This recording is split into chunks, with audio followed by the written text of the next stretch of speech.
નમસ્કાર, આપ જોઈ રહ્યા છો ન્યૂઝ 18 ગુજરાતી. આપણું ગુજરાત સાથે હું છું સિદ્ધાર્થ ધોળકિયા. મહત્વના સમાચારથી કરી શરૂઆત. વડોદરા અને વલસાડમાં પડ્યો ધોધમાર વરસાદ. આગાહી મુજબ મધ્ય ગુજરાતમાં વરસાદે ધબધબાટી બોલાવી. વડોદરાના વાઘોડિયા તાલુકામાં સવારથી વરસાદ અને સૂરજદાદા સંતાકુકડી રમતા હતા. વાદળછાયું વાતાવરણ બની ગયું હતું. હમણાં વરસાદ પડશે તેવું લાગતું હતું. અંતે વરસાદ લઈને આવેલા કાળા ડિબાંગ વાદળો સાંજ પડતા મન મૂકીને વરસી પડ્યા. વાઘોડિયા, વ્યારા, ફલોડ, ગોરજ સહિતના વિસ્તારમાં ધોધમાર વરસાદ પડ્યો. જાણે ચોમાસું જામી ગયું હોય તે રીતે અનરાધાર વરસાદ પડતા ગામડાઓ પાણી થઈ ગયા. અસહ્ય બફારાથી લોકોને છુટકારો મળ્યો. રાજ્યના પડોશમાં આવેલા સંઘ પ્રદેશ દાદરાનગર હવેલીના વાતાવરણમાં પણ પલટો આવ્યો. વહેલી સવારે સેલવાસ અને આસપાસના વિસ્તારમાં વરસાદ વરસ્યો. જોકે થોડા સમય સુધી સામરવણીમાં ભારે વરસાદને કારણે રસ્તાઓ પાણી થઈ ગયા. તો વલસાડ જિલ્લામાં પણ મેઘ સવારી આવી પહોંચી. વહેલી સવારે જિલ્લાના અનેક વિસ્તારોમાં વરસાદ વરસ્યો. વલસાડ ઉપરાંત ગુંદલાવ, ગોરગામ, સરોણ સહિતના વિસ્તારમાં વરસાદ પડ્યો. અચાનક આવેલા વરસાદને કારણે નોકરી ધંધે જતા લોકો પણ અટવાયા. વરસાદ વરસતા વાતાવરણમાં ઠંડક પ્રસરી ગઈ. હજુ 3 દિવસ સુધી ધોધમાર વરસાદની આગાહી હવામાન વિભાગે કરી છે. 3 દિવસ દક્ષિણ ગુજરાતમાં વરસાદ ધમાલ મચાવશે. ગુજરાતમાં ચોમાસાના વિલંબની શક્યતા. 3 દિવસ દક્ષિણ ગુજરાતમાં વરસાદ વારો પાડી દેશે. 3 દિવસ બાદ વરસાદનું જોર ઘટશે. ગુજરાતમાં ચોમાસાને લઈને માઠા સમાચાર આવ્યા છે. મોટી છલાંગ મારી મુંબઈ પહોંચી ગયેલું ચોમાસું હવે મુંબઈથી હલવાનું નામ નથી લઈ રહ્યું. 14-15 જૂન આસપાસ ગુજરાતમાં ચોમાસાની પધરામણી થશે તેવી શક્યતા હતી, પણ રત્નાગીરી પાસે બનેલી સિસ્ટમ વિખેરાઈ ગઈ છે. સિસ્ટમ ત્યાં જ વિખેરાઈ જતા ચોમાસાને બ્રેક લાગી છે. ચોમાસું મુંબઈથી આગળ વધ્યું નથી. કેરળથી નીકળેલું ચોમાસું મુંબઈ આવીને અટકી ગયું હોવાથી ગુજરાતમાં ચોમાસાના વિલંબની શક્યતા છે, જેની વચ્ચે દક્ષિણ ગુજરાત સહિત રાજ્યભરમાં ભારે વરસાદની આગાહી કરવામાં આવી છે. હવામાન વિભાગે વલસાડ, સુરત, નવસારી, ડાંગ સહિતના વિસ્તારમાં ધોધમાર વરસાદની આગાહી કરી છે. 3 દિવસ બાદ વરસાદનું જોર ઘટી જશે. અપર એર સાયક્લોનિક સર્ક્યુલેશન સક્રિય હોવાથી ગુજરાતમાં વરસાદની આગાહી કરાઈ છે. અમદાવાદમાં સામાન્યથી મધ્યમ વરસાદ પડી શકે. साउथ दक्षिण गुजरात की जो जिला है इसमें भारी बरसात का भी चेतावनी है. इसमें एक अपर या साइक्लोनिक सर्कुलेशन परसिस्ट कर रहे हैं. हमारा दक्षिण गुजरात की 1.5 किलोमीटर और 3.1 किलोमीटर अबव मीन सी लेवल के ऊपर. इसी के कारण हम आज भारी रेनफॉल का चेतावनी दिए गए हैं. બનાસકાંઠામાં પૂરપાટ જતા ટ્રકનું ટાયર ફાટતા રોડ પર ટ્રક પલટી. પૂરપાટ જતી ટ્રકનું ટાયર ફાટ્યું અને રોડ પર પલટી ગઈ ટ્રક. અકસ્માતના ખતરનાક દ્રશ્યો છે બનાસકાંઠાના. થરાદ ડીસા હાઈવે પર ભારતમાલા રોડ પર ટોલ નાકા પાસે એક ટ્રક પૂરપાટ જઈ રહ્યો હતો, ત્યારે સોલાર પ્લેટ ભરેલા ટ્રકનું ટાયર ફાટતા ટ્રક ચાલકે સ્ટીયરિંગ પરથી કાબુ ગુમાવ્યો અને થોડે દૂર જઈને ટ્રક રોડ પર પલટી મારી ગયો, જેથી રોડ પર સોલાર પ્લેટ વિખેરાઈ ગઈ. સોલાર પ્લેટોને અને ટ્રકને નુકસાન પહોંચ્યું. જોકે સદનસીબે ટ્રક ડ્રાઈવરનો આબાદ બચાવ થયો. જાણ થતાં જ થરાદ પોલીસ ઘટના સ્થળે પહોંચી ટ્રાફિક રાબેતા મુજબ કર્યો હતો. આ દ્રશ્યો છે ગોધરાના. પરવડી બાયપાસ ચોકડી પાસે બેફામ જતા ટ્રકે બાઇક ચાલકને ટક્કર મારી. ટ્રકની ટક્કર એટલી જોરદાર હતી કે બાઇકમાં સવાર 4 વર્ષીય બાળકીનું મોત થયું. ગોધરાના કોટડા ગામના પિતા પુત્રી માટે ટ્રક કાળ બનીને ગયો. દીકરીને બાઇક ઉપર બેસાડી દૂધ ભરવા જતા સમયે ઘટના બની. અકસ્માત સર્જાતા ટ્રક મૂકી ચાલક ભાગી છૂટ્યો. બનાસકાંઠાના ભંગારના ગોડાઉનમાં આગ લાગી. દિયોદરના ભાભર હાઈવે પર ભંગારના ગોડાઉનમાં ભીષણ આગ લાગી હતી. કોઈ કારણોસર મોડી રાત્રે ભંગારના ગોડાઉનમાં વિકરાળ આગ લાગતા નાસભાગ મચી ગઈ. આ અંગેની ગોડાઉનના માલિકને જાણ થતાં તુરંત ફાયર વિભાગને જાણ કરી. ભાભર, થરાદ નગરપાલિકાની ફાયરની ટીમ પહોંચી હતી. પાણીનો મારો ચલાવ્યો હતો, પણ ભંગારના કારણે આગ વધુ વિકરાળ બની. દૂર સુધી ધુમાડાના ગોટા દેખાયા. 4 કલાકની મહેનત બાદ આગ કાબૂમાં આવી હતી. આગના કારણે લાખો રૂપિયાનું નુકસાન થયું. ગોડાઉનમાં આગ ચંપી કરી હોવાની માલિકને આશંકા. હાંસોડના શેરા ગામમાં મગર દેખાયો. વન વિભાગે મગરને સુરક્ષિત રીતે પકડ્યો. ભરૂચ જિલ્લાના હાંસોડ તાલુકાના શેરા ગામના તળાવમાં મગર જોવા મળ્યો હતો. ગ્રામજનોએ તળાવમાં મગરની હાજરી જોતા તરત જ વન વિભાગને જાણ કરી. મગરની માહિતી મળતા જ ગામ લોકો મોટી સંખ્યામાં તળાવ કિનારે એકત્ર થયા. વન વિભાગની ટીમ તાત્કાલિક ઘટના સ્થળે પહોંચી. વન વિભાગના કર્મચારીઓ રેસ્ક્યુ ઓપરેશન શરૂ કર્યું. વન વિભાગની ટીમે સાવચેતીપૂર્વક મગરને તળાવમાંથી બહાર કાઢવામાં સફળતા મેળવી. વન વિભાગ દ્વારા મગરને સુરક્ષિત સ્થળે છોડી મૂકવામાં આવ્યો. ગામમાં મગર દેખાતા લોકોમાં દહેશત ફેલાઈ હતી. આ તરફ મહેસાણાથી 22 લાખનું શંકાસ્પદ ખાતર મળી આવ્યું. મહેસાણા પંથકમાં ખેડૂતો સાથે દગો થયો. મહેસાણામાંથી શંકાસ્પદ ખાતર બિયારણનો જથ્થો સીઝ કરાયો. મહેસાણા, કડી અને વિજાપુરમાં કૃષિ વિભાગે દરોડા પાડ્યા. આ દરમિયાન તપાસ કરતા 22 લાખનો શંકાસ્પદ ખાતરનો જથ્થો મળી આવ્યો. 22 લાખનો શંકાસ્પદ જથ્થો સીઝ કરાયો. જિલ્લામાં કુલ 98 વેપારીઓને ત્યાં જથ્થો સીઝ કરાયો. 4 વિક્રેતાઓને ત્યાં બિયારણ ખાતર વેચવા પર પ્રતિબંધ મુકાયો. 4 વિક્રેતાઓને નોટિસ અપાઈ. કડીમાં 8.275 મેટ્રિક ટન શંકાસ્પદ યુરિયા ખાતર મળ્યું. કડીમાં 2 વિક્રેતાઓને નોટિસ. વિજાપુરમાં 1000 કિલો, મહેસાણામાં 11.875 કિલો શંકાસ્પદ બિયારણનો જથ્થો મળ્યો. બિયારણ અને ખાતરનો રિપોર્ટ ન આવે ત્યાં સુધી જથ્થો સીઝ કરાયો. દાંતાના તાલુકામાં ટીબી વકર્યો, 18,000 શંકાસ્પદ કેસ મળ્યા. દાંતાના તાલુકાના આદિવાસી વિસ્તારમાં ટીબી રોગ વકર્યો છે. દાંતા તાલુકાના 186 ગામડાઓમાં આરોગ્ય વિભાગ દ્વારા એક સર્વે કરવામાં આવ્યો, જેમાં ટીબીના 478 જેટલા કેસ પોઝિટિવ મળી આવ્યા. એટલું જ નહીં, આ પોઝિટિવ લોકોના સંપર્કમાં આવ્યા હોય તેવા 18,000 જેટલા લોકો હાલ ટીબીના શંકાસ્પદ કેસ જોવા મળી રહ્યા છે. જેમાંથી 800 જેટલા લોકોના એક્સરે લઈ તપાસ કરવામાં આવી, જેમાંથી 18 પોઝિટિવ દર્દી મળી આવ્યા. હાલમાં આરોગ્ય વિભાગ દ્વારા 100 દિવસની ઝુંબેશ શરૂ કરી છે. વિવિધ હેલ્થ વર્કરો અંતરિયાળ વિસ્તારમાં જઈને આવા દર્દીઓની ઓળખ કરવામાં આવી રહી છે. વજન કરવા સાથે ટીબીના રોગને લગતી દવાઓ પણ તેમને ઘર બેઠા આપવામાં આવી રહી છે. પાવાગઢમાં પ્રવેશ દ્વાર બંધ કરી દેવાતા સ્થાનિકોએ ચૂંટણી બહિષ્કારની આપી ચીમકી.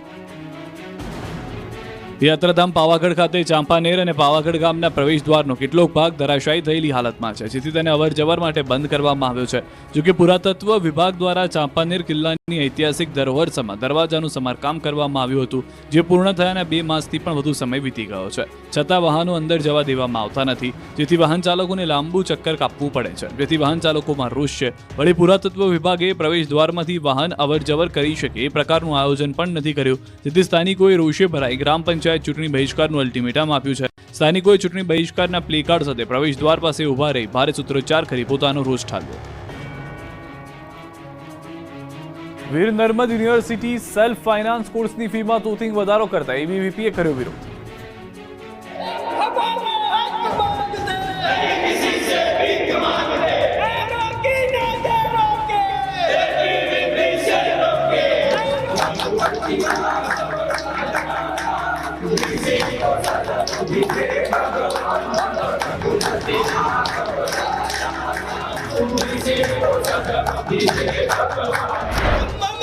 વાઇસ ચાન્સેલરની ઓફિસ બહાર એબીવીપીના વિરોધનું કારણ છે એનએસજીયુ દ્વારા વિવિધ કોર્સની ફીમાં 20% તોતિંગ વધારો. વીએનએસજીયુ દ્વારા સંલગ્ન કોલેજો તેમજ કેમ્પસમાં ચાલી રહેલા સેલ્ફ ફાઇનાન્સ અભ્યાસક્રમોની ફીમાં 2025-26ના નવા શૈક્ષણિક વર્ષથી 20% સુધીનો જંગી વધારો કરવામાં આવ્યો છે.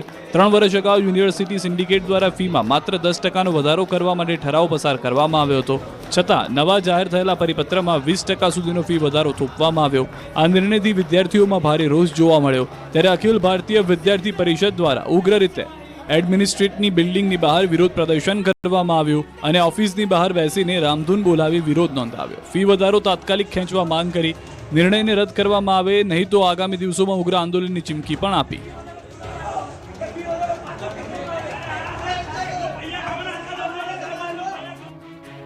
રાજકોટથી સમાચાર. લોકમેળાને લઈને મોટા સમાચાર. રેસકોર્સ ગ્રાઉન્ડમાં જ યોજાશે સૌરાષ્ટ્રનો સૌથી મોટો લોકમેળો.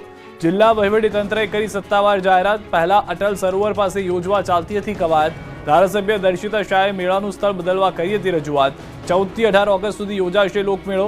9 થી 13 જૂન દરમિયાન અરજી કરી શકાશે. 23 થી 26 જૂન દરમિયાન ડ્રો અને હરાજી થશે. જે સ્ટોલ ધારકો છે, જે રાઇડ્સ માટે છે, તેઓ માટે આ મહત્વની જાહેરાત છે. રાજકોટમાં સાંસદ રામ મોકરિયાએ તોલમાપ વિભાગમાં ચાલતા તોડકાંડનો બોમ્બ ફોડ્યો. તમે કયા ડિપાર્ટમેન્ટમાં? એવું નથી. અલગ અલગ મુદ્દે પોતાની વાત રજૂ કરી ચર્ચામાં રહેતા રાજ્યસભાના સાંસદ રામ મોકરિયાએ આ વખતે રાજકોટ તોલમાપ વિભાગમાં ચાલતા ભ્રષ્ટાચારને ખુલ્લો પાડ્યો. રાજ્યસભાના સાંસદ રામ મોકરિયા દ્વારા લાંચિયા અધિકારી વિરુદ્ધ વધુ એક વખત શસ્ત્ર ઉગામાયું. રાજકોટ શહેરમાં કાર્યરત એક વેપારી દ્વારા પોતાની પાસે તોલમાપ વિભાગના અધિકારીઓ દ્વારા ગેરરીતિ સબબ 25,000 રૂપિયા લાંચ પેટે લીધા હોવાનું સામે આવ્યું. ત્યારે સમગ્ર મામલાની જાણ રાજ્યસભાના સાંસદ રામ મોકરિયાને થતા તેમણે અધિકારીને ફોન કર્યો અને ફોન કર્યાના 10 મિનિટમાં અધિકારી દ્વારા વેપારીને 25,000 રૂપિયા પરત આપવામાં આવ્યા. ત્યારે બુધવારના રોજ તોલમાપ વિભાગના અધિકારીઓ સાંસદ રામ મોકરિયાની ઓફિસ ખાતે મળવા પહોંચ્યા. ત્યાં તેમણે પોતાની ભૂલ સ્વીકારી હોવાનું પણ સામે આવ્યું. સમગ્ર મામલે તોલમાપ અધિકારી બંસીલાલ ચૌહાણની ઓફિસ ખાતે પહોંચતા તેઓ પોતાની ઓફિસ ખાતે જોવા નહોતા મળ્યા. સાથે સાથે તેમનો એક જુનિયર પણ ગાયબ જોવા મળ્યો. તોલમાપ વિભાગની ઓફિસ ખાતે ફરજ બજાવનાર અમિત નામનો કર્મચારી તેના તેમના સાહેબ બંસીલાલ ચૌહાણ ક્યાં હોવાનું જાણતો ન હોવાનું જણાવ્યું. સાથે જ સાંસદ રામ મોકરિયાએ વેપારીઓને અપીલ કરી કે તેમની પાસે કોઈ અધિકારી પૈસા માંગે તો એસીબીમાં ફરિયાદ કરે અથવા અમારા જેવા લોકપ્રતિનિધિઓનું ધ્યાન દોરે. વિસાવદર પેટા ચૂંટણીનું જામ્યું પ્રચાર યુદ્ધ. ભાજપના ઉમેદવાર કિરીટ પટેલ થયા ભાવુક. વિસાવદરની પેટા ચૂંટણીને લઈને પ્રચાર યુદ્ધ જામી ગયું છે. નેતાઓ ચૂંટણી પ્રચારના મેદાનમાં ઉતરી ગયા છે. ભાજપ પણ ગામડાઓમાં સભા શરૂ કરી ચૂક્યું છે. વિજય માટે ભારતીય જનતા પાર્ટી દ્વારા ઉમેદવાર બનાવાયેલા કિરીટ પટેલે પ્રચારના મધ્યમાં એક ભાવુક અને ચિંતનકારક સંદેશો આપ્યો. જનસભા યોજેલા સંબોધન દરમિયાન તેમણે કહ્યું કે મારે મંત્રી નથી બનવું. મારી તલબ તો એટલી છે કે આ જીતથી મારા ભાઈ જયેશભાઈ રાદડિયાને ફરીથી મંત્રી બનતા જોવા છે. સાથે જ જનતાને વચન આપ્યું કે તમે ખાલી 800 દિવસ મને આપો. જો પેરિસ જેવી બજારવાળા રસ્તા ન બનાવી દઉં તો હું ધારાસભ્ય તરીકે લાયક નથી. હમણાં એક ભાઈએ ઉત્સાહમાં કીધું કે મિનિસ્ટર, અરે મારે તો 800 દિવસનો ધારાસભ્ય બનવું છે અને આ જીત થકી મારે મારા ભાઈને મંત્રી બનવા જોવા છે. જ્યારે અન્ય એક સભામાં કિરીટ પટેલ માટે મત માંગતા પૂર્વ ધારાસભ્ય ભૂપત ભાયાણી અધિકારીઓ પર વરસ્યા. કહ્યું કે કોઈ અધિકારીને બેવડો વાળવો હોય તો 3 મિનિટ લાગે. મિત્રો, એનું પાવરફુલ નેતૃત્વ મેં જોયું છે. આ બેઠેલા તમામ કાર્યકર્તાઓએ જોયું છે. કોઈ પણ અધિકારી હોય એને બેવડો વાળવો હોય મિત્રો, તો કિરીટ પટેલ પાસે 3 મિનિટ લાગશે. કેટલી? 3 મિનિટ. કંટ્રોલમાં ન હોય, પ્રજાહિતના કાર્યોમાં કરતો હોય, ખોટું કરતો હોય, 3 મિનિટમાં મિત્રો આ બેઠેલો મંચ કિરીટ પટેલ બેવડો વાળી દઉં. બેવડો વિશ્વાસ છે કે નથી મિત્રો? રાહુલ ગાંધીએ ગુજરાત કોંગ્રેસના સિનિયર નેતાઓની ખોલી પોલ. જિલ્લાના પ્રમુખ માટે યાદીમાં આસિસ્ટન્ટના નામ મોકલ્યાનો દાવો. ગુજરાતમાં કોંગ્રેસના નેતાઓ ફૂટેલા છે તે આ વાત તો અત્યાર સુધી રાહુલ ગાંધી કહેતા હતા. હવે ખુદ રાહુલ ગાંધીએ ગુજરાત કોંગ્રેસના ફૂટેલી કારતૂસ કહેવાતા સિનિયર નેતાઓની જાહેર મંચ પરથી પોલ ખોલી. ગુજરાતના કોંગ્રેસ સંગઠન મજબૂત કરવા માટે જિલ્લા સંગઠનના મજબૂત કરવા રાહુલ ગાંધી પર ભાર મુકાયો હતો. આ માટે કોંગ્રેસ હાઈકમાન્ડે જિલ્લા પ્રમુખ માટે નામની યાદી મંગાવી. આ મુદ્દે ભોપાલના કોંગ્રેસના કાર્યક્રમમાં વાત કરતા રાહુલ ગાંધીએ ગુજરાત કોંગ્રેસ સામે સવાલ ઉઠાવ્યા. ગુજરાત કોંગ્રેસના સિનિયર નેતાઓને આડે હાથ લીધા. જાહેર મંચ પરથી ગુજરાતના નેતાઓની પોલ ખોલતા રાહુલ ગાંધીએ કહ્યું કે ગુજરાતમાં કોંગ્રેસના સિનિયરોએ ખેલ કર્યા. જિલ્લાના પ્રમુખ માટે યાદીમાં આસિસ્ટન્ટના નામ મોકલ્યા. હવે ગુજરાત કોંગ્રેસ સંગઠનના નામની જાહેરાતમાં વિલંબ થઈ શકે છે. હજુ પણ સંગઠનની જાહેરાતમાં થશે વિલંબ. રાહુલ ગાંધીએ યાદી અટકાવી છે. કોંગ્રેસના નેતાઓને ફરી યાદી આપવા સૂચના આપી છે. मैंने वो 2 लिस्ट देखी, जमीन आसमान का फर्क. एक लिस्ट कहना नहीं चाहिए मगर सीनियर नेता के असिस्टेंट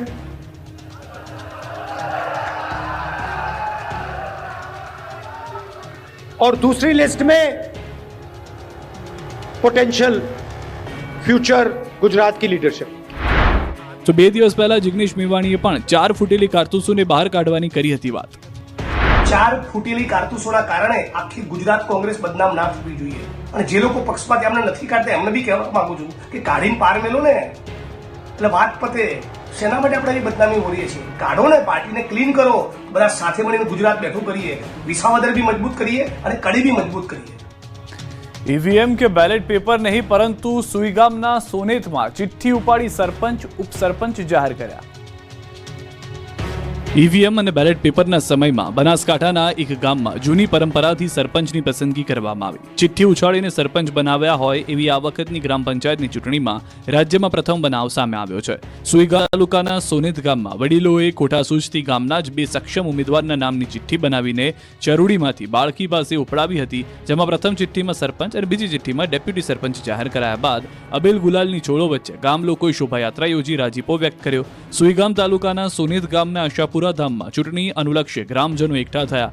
ગામના વડીલો અને યુવાનો સાથે મળીને પંચાયત બિનહરીફ થાય એ દિશાએ પ્રયાસો થયા. પૂર્વ સરપંચ અને ડેલિગેટ ભૂપતસિંહ બાપુએ પોતાની કોઠા સૂચથી 2 ઉમેદવારોના નામ જાહેર કર્યા. આ બંને ઉમેદવારો અગાઉથી ચૂંટણીમાં હાર્યા હતા. તેમ છતાં તેમનું માન જળવાઈ રહે એ માટે તેમને ફરી તક આપવામાં આવી. હાલની ચૂંટણી માટે તૈયાર ઉમેદવારો અને ગામના લોકો દ્વારા પ્રથમ ટેકો આપવામાં આવ્યો. ત્યારબાદ આખા ગામે ઉમળકાભેર આ નિર્ણયને વધાવ્યો. આ નિર્ણય બાદ આખા ગામે તાળીઓ પાડીને નવા સરપંચ અને ડેપ્યુટી સરપંચનું સ્વાગત કર્યું. બંને ઉમેદવારો ગામના વિકાસ માટે કામ કરશે. નાની મોટી સમસ્યાઓ ગામ સાથે રહીને ઉકેલશે. ઉપરાંત ગામ લોકોએ પણ તેમને સહકાર આપવાનો સંકલ્પ વ્યક્ત કર્યો હતો. વડગામના જોઈતા ગામની કમાન લોકોએ મહિલાઓને સોંપી ચૂંટણી સમરસ કરી અનોખું ઉદાહરણ પૂરું પાડ્યું.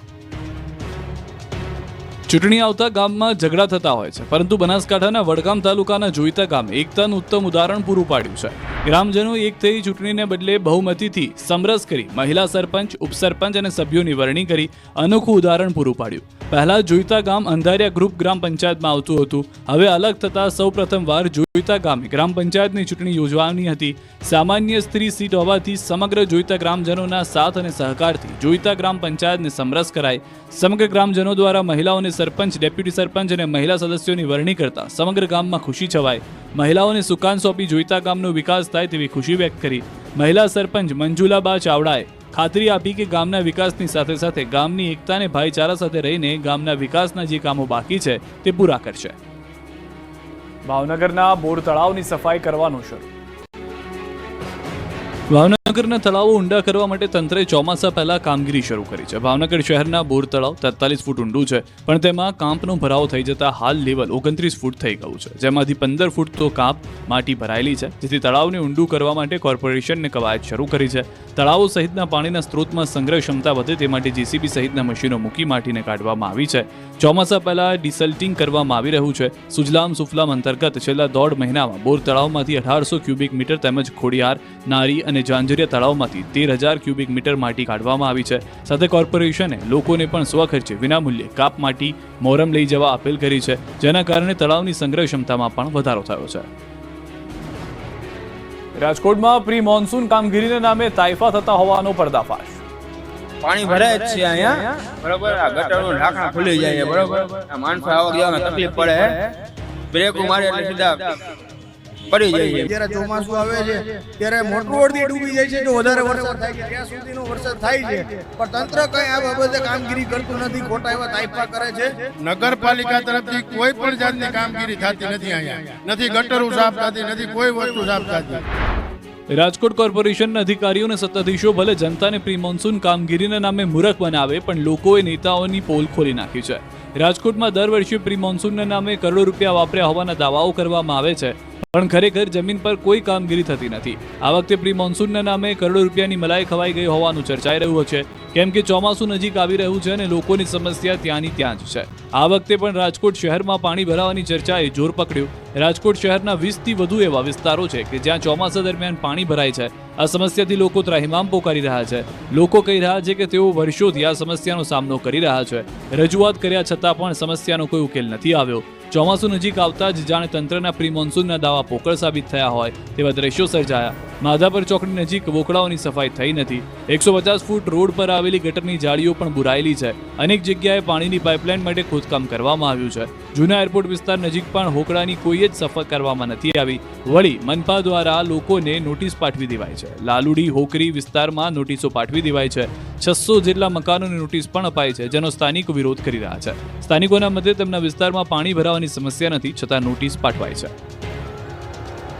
સુરત કામરેજના વાવ ગામે હચમચાવી નાખતી ઘટના. શ્રમજીવી પરિવારની 1 વર્ષની બાળકીને શ્વાન ખેંચી ગયું. 18 કલાકથી વધુ સમય છતાં બાળકીની કોઈ ભાળ નથી મળી. રાત્રે પુત્રીને જમીન પર સુડાવી માતા રસોઈ બનાવતી હતી. શ્વાન બાળકીને લઈને ત્યાંથી ભાગ્યો. પોલીસે ડ્રોનની મદદ વડે બાળકીને શોધવાની શરૂ કરી છે કવાયત. આશરે 200થી વધુ લોકો શોધખોળ કરી રહ્યા છે. ડોગ સ્ક્વોડ અને એફએસએલની ટીમ પણ શોધખોળમાં લાગી છે. કલાકો વીત્યા છતાં બાળકીની હજુ સુધી કોઈ ભાળ મળી નથી. ડોગ સ્ક્વોડ અને એફએસએલ ટીમ સ્થળ પર પહોંચી. કામરેજ પોલીસની ટીમ પણ બાળકીને શોધવા કામે લાગી. સુરતમાં કોર્પોરેશન ઓપરેશન સિંદૂર સર્કલ બનાવવાનું વિચારી એ પહેલા જ કોઈએ બનાવી નાખતા વિવાદ. સુરત મહાનગરપાલિકા ઓપરેશન સિંદૂર થીમ સર્કલ બનાવવાનું વિચારે તે પહેલા જ કોઈએ મંજૂરી વગર ઓપરેશન સિંદૂરની થીમ પર ટ્રાફિક સર્કલ બનાવી નાખતા વિવાદ થયો.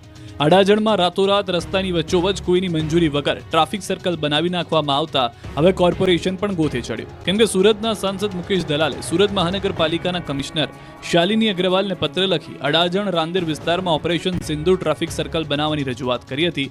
અડાજણમાં પ્રાઇમ આર્કેડ પાસે બનાવવાનું કહેવાયું હતું, પરંતુ અહીં કોઈ બીજો રોડ પર રાતોરાત ઓપરેશન સિંદૂરની સફળતા અંગેનું સર્કલ બનાવી દેવાયું. જાહેર રોડની બિલકુલ વચ્ચે સૈન્ય વિમાનની પ્રતિકૃતિ અને ઓપરેશન સિંદૂરના નામ સાથે સર્કલ તાણી દેવાયું. ત્યારે આ સર્કલની મંજૂરી લેવામાં આવી છે કે નહીં તે પણ સવાલ ઊભો થયો છે. જામનગર, ભુજ અને નલિયામાં ગરજ્યા રાફેલ, સુખોઈ 30 અને જગવાર. ગુજરાતના કોસ્ટલ વિસ્તારમાં ફરી એકવાર ગરજ્યા રાફેલ, સુખોઈ 30 અને જેગવાર સહિતના ફાઇટર પ્લેન. ઓપરેશન સિંદૂર બાદ પ્રથમવાર એરફોર્સ ભુજ, નલિયા અને જામનગરમાં યુદ્ધાભ્યાસ કર્યો, જેને લઈને જામનગર, ભુજ, નલિયા એરબેઝ વિસ્તારમાં નોટમ જાહેર કરવામાં આવ્યું હતું. અહીં એર ડિફેન્સ સિસ્ટમ રડારને એક્ટિવ કરાઈ અને એરક્રાફ્ટ યુદ્ધાભ્યાસમાં જોડાયા. ગુજરાત બોર્ડર પરના આકાશમાં રાફેલ, સુખોઈ 30 અને જેગવાર જેટ સહિતના અગ્રણી લડાકુ વિમાનોએ કરતબો દેખાડ્યા. દુશ્મનો પર વિમાનથી કેવી રીતે સટીક હુમલો કરી શકાય તેનું પરીક્ષણ કરાયું. બપોરે 3 વાગ્યાથી શરૂ થયેલો યુદ્ધાભ્યાસ રાત્રે 9 વાગ્યા સુધી ચાલશે.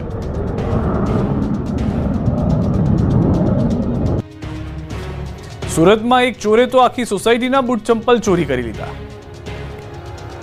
તમે ચોરને લાખો, કરોડો રૂપિયાના દાગીના કે પૈસાની ચોરી કરતા તો બહુ જોયા હશે. બાઇક કે કારની પણ ચોરી થાય છે, પણ સુરતમાં એક ચોર બૂટ ચંપલની ચોરી કરવાનો શોખીન નીકળ્યો, જે માત્ર મોંઘા દાટ બૂટ ચપ્પલની જ ચોરી કરે છે. આ ચોર સુરતના અડાજણ વિસ્તારમાં આવેલી ગુરુકૃપા સોસાયટીમાં ત્રાટક્યો હતો. એક ઘરમાં ઘૂસીને મોંઘા બૂટ ચપ્પલની ચોરી કરી ફરાર થઈ ગયો. દ્રશ્યોમાં જોઈ શકાય છે કે ચોરે મોઢે રૂમાલ બાંધી છે, એક ઘરની દિવાલ કૂદે છે અને ઘરની બહાર પડેલા બૂટ ચપ્પલની ચોરી કરી એક મોટી બેગમાં નાખી ફરાર થઈ જાય છે. એક ઘરના નહીં પરંતુ સોસાયટીના મોટા ભાગના ઘરોના બૂટ ચપ્પલની ચોરી કરી. હાલ રોકાઈશું એક વિરામ માટે.